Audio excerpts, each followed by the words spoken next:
घटना को 15 दिन हो गला ए पर्यंत आसामी मान विरुद्ध कार्यानुष्ठान ग्रहण करागला नहीं।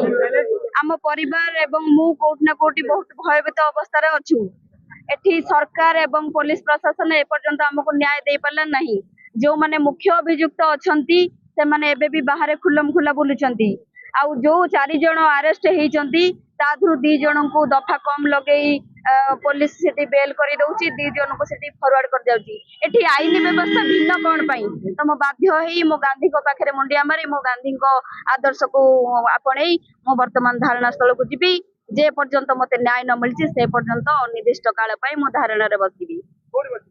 एसपी ऑफिस सम्मुख रे मो धारणा रे बसिबी। मोर दाबी रहउची प्रथम दाबी जो वीडियो आईआईसी को जो बर्बर कांड जो 7 दिन काल मते मेडिकल रे जो पकेगी रखिले मो नार जो मिछ केस देकी मते जेल दुआर मुह पर्यंत नै जाइथिले तो सेमान को विरुद्ध रे जे पर्यंत दृढ़ कार्यानुष्ठान ग्रहण न करा जाइछि एवं जो विधायक जो डाण हाथ बाम हाथ ए पर्यंत सेमाने खुलम खुला बुलुचंती तो कोठ ना कोठी एथि महाकाल पड़ा पुलिस तांको सहयोग करछि जे पर्यंत सेमान को अरेस्ट न करा जाइछि एवं वीडियो आईएएस के सस्पेंड न करा जाइछि से पर्यंत मो धारणा को जारी रखिबी। विकास रो वार्ता तो कहबी विकास रो वार्ता ही न नियंतु कारण मो सेही समस्या नै कि वीडियो को पाखु को जाइथिली पंचायत रे पूर्व सरकार को टाइम रे भी लाख लाख टंका पड़ी रही जोटा कि काम हो पारुनी।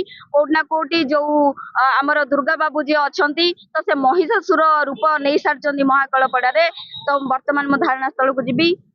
वर्तमान मते आज्ञा दियंतु रैली करछुगे से करंतु तांकर जहा करबा कथा करंतु बाकी मो कार्य करबी मत मो न्याय पाई मो लड़ाई करबी अहिंसार लड़ाई मो गांधी को मानिकी मो आगु को चलीबी। निश्चित भाव में एबे नहीं हे गलानी 2 वर्ष लानी से महिषासुर साजी की नाश करूचंदी लोकंकर जोटी महाकाल पड़ा रे गोटे नारी की सम्मान दउ नांती नारी की जोटी तांकरी पुलिस माने तांकरी वीडियो माने निर्यातना दउचंदी सेठी दुर्गा को जो दुर्गा नाट दिया है कोठ ना कोठी अपवित्र होउची तो सेति पई महिषासुर महाकाल पड़ा रे महिषासुर आम विधायक।